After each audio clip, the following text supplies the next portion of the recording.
Hey guys, Lindsay here with Beyond Physical Therapy. If you're having any shoulder or rotator cuff issues, this is one of my favorite exercises to give to my patients. It's really gentle. You don't need a lot of weight. I have a 5-pound plate here, and actually a lot of times I start people with like the smaller one, like the 2.5 one, or you can use a dumbbell as well, but keep the weight really light. Like seriously, nothing heavier than 5 pounds unless you're like some kind of mutant, okay? So you're gonna start with the weight straight down by your side, and then you're gonna keep the plate parallel with the floor as you make your way up toward your head as far as you can, and then go back down. You can hold on to it however you want. Like this thing is just a little bit awkward for my grip, but I'm going all the way up overhead and then back down. Keep your body totally stationary while you're doing that movement. If you get any pinching or any discomfort in your shoulder before you get all the way to the top, stop a little bit sooner. That's okay. You may find that as you do this, you'll be able to go farther and farther.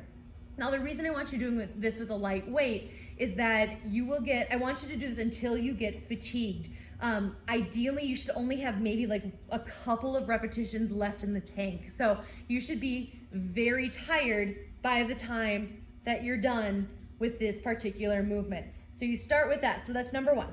Number two is you're gonna go from, since I'm on the floor, I'm just gonna hit the floor and then go straight up toward the ceiling and then back down. You're aiming your shoulder blade, this top shoulder blade, down toward the floor. So I'm squeezing it in as I'm raising my arms straight up overhead. Same deal, you're going until you get tired. So leave maybe like 2 or 3 repetitions left in the tank, but you should be pretty gassed by the time you're done with this. The next one, you're gonna bend your elbow and then go straight up toward the ceiling and then back down.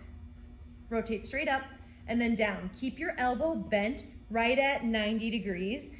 Don't try to fake yourself out by like going here and then whoop, opening like that. So 90 degrees, come straight up and down. If that's a little bit uncomfortable, grab a rolled towel and put that between your elbow and your body. That might just give a little bit more bolster for that particular movement, but just rotate up as far as you can go and then back down. By the time you've done those first 2 motions, by the time you get to this one, your arm is going to be very tired. So it shouldn't take a ton of repetitions for you to have to finish out that set. This is a great way to actually warm up before you do an arm workout. If you're dealing with those shoulder issues with any like overhead movements, do this as your warm up to activate your rotator cuff.